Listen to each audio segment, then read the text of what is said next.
a olvidar en estos tiempos de amnesia obligatoria.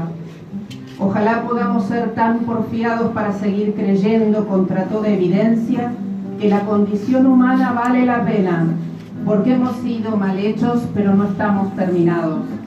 Ojalá podamos ser capaces de seguir caminando los caminos del viento, a pesar de las caídas y de las traiciones y de las derrotas, porque la historia continúa más allá de nosotros, y cuando ella dice adiós, está diciendo hasta luego. Ojalá podamos mantener viva la certeza de que es posible ser compatriota y contemporáneo de todo aquel que viva animado por la voluntad de justicia y la voluntad de belleza, nazca donde nazca y viva cuando viva.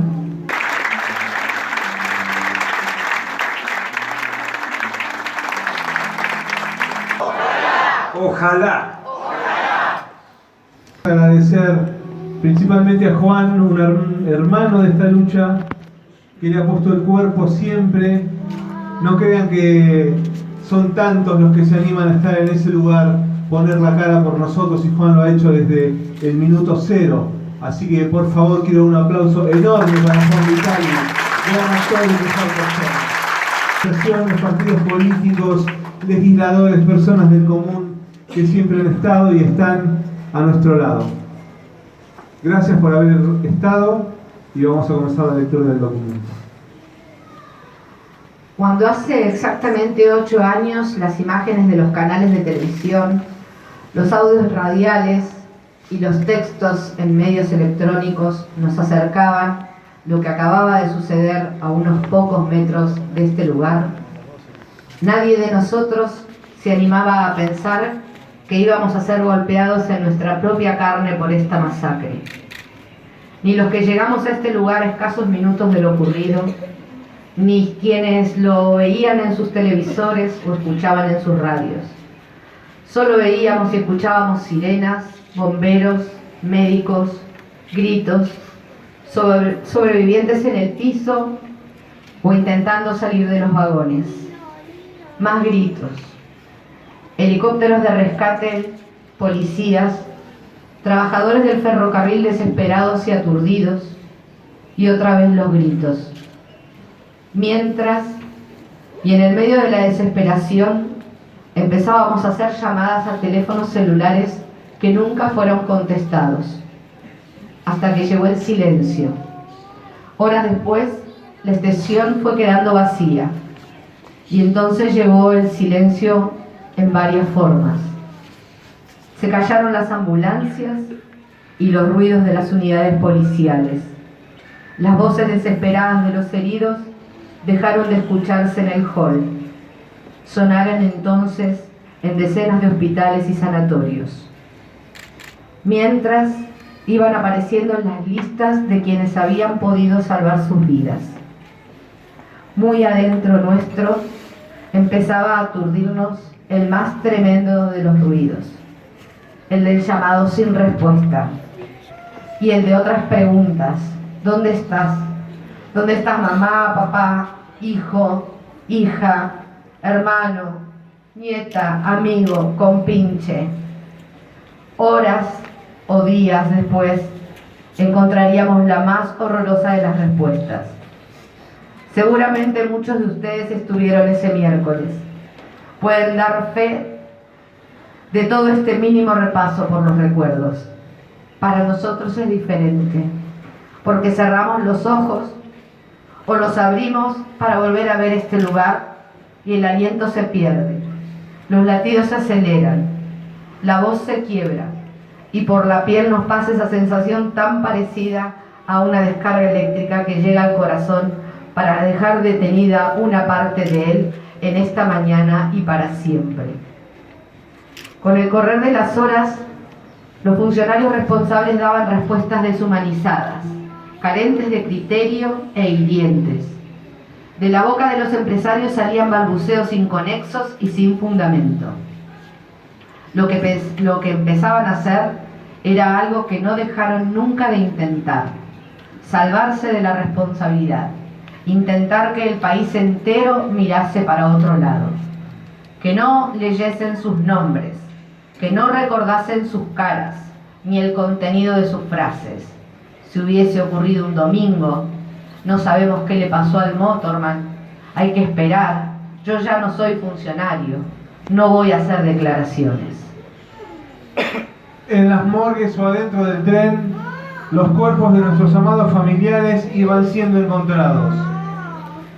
Eran el resultado más palpable de la desidia de aquellos, la expresión clara de su falta de idoneidad para cuidarnos y, por sobre todo, la manifestación de su crueldad y su falta de valentía para asumir los resultados de su acción perversa en algunos casos, de su inacción voluntaria en otros. A los pocos días comenzamos juntos un camino que hemos descrito muchas veces en estos larguísimos 8 años, de cómo nos conocimos, de cómo dejamos de lado cualquier diferencia, de cómo nos animamos a emprender una lucha sin saber ni siquiera nuestros nombres. Vos sos la mamá de, vos sos papá de, vos de quién sos amigo.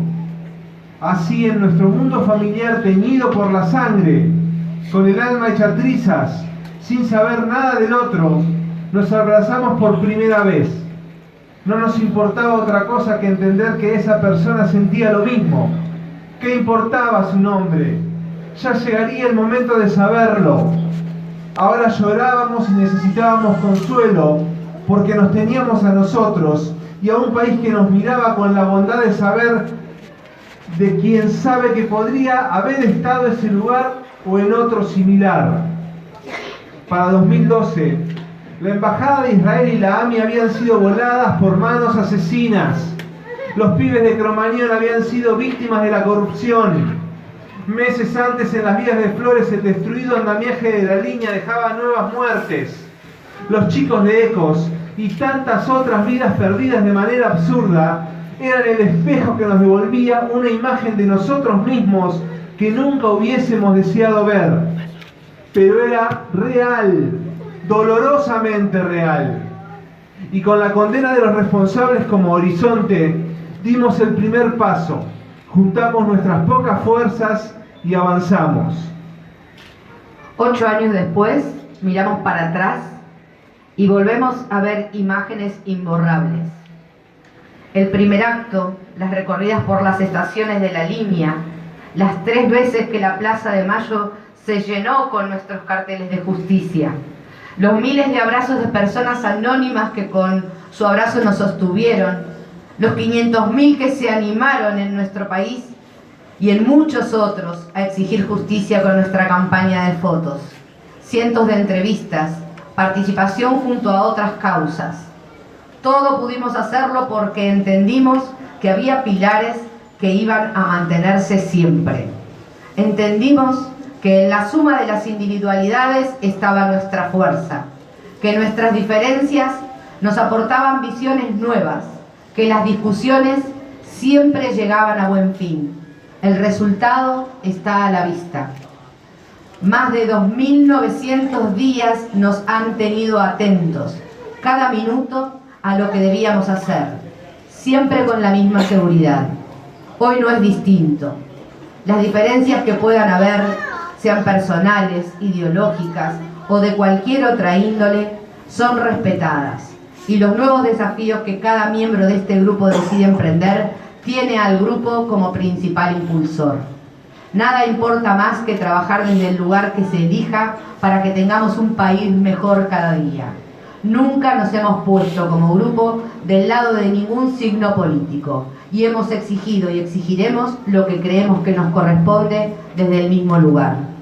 Muchas de esas cosas han pasado, ayudados por la parte de la sociedad que nos acompaña.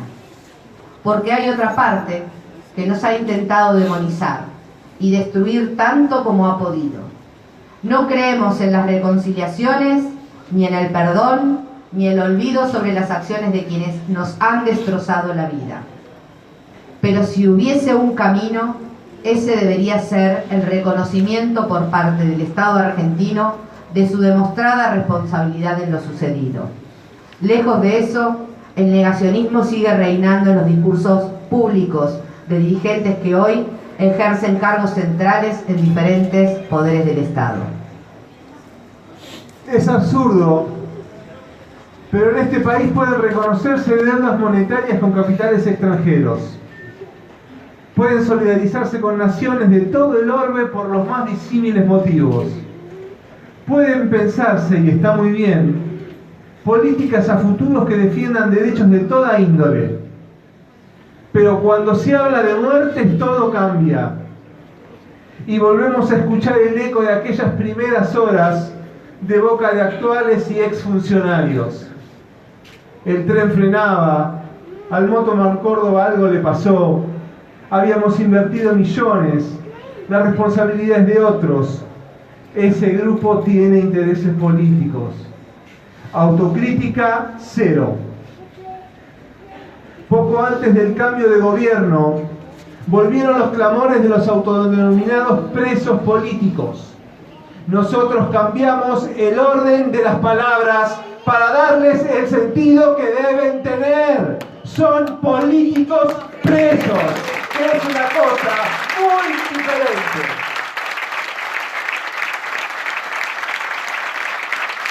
Durante años confiamos en la justicia. Con coincidencias y disidencias, tuvimos 2 juicios con fallos absolutamente históricos.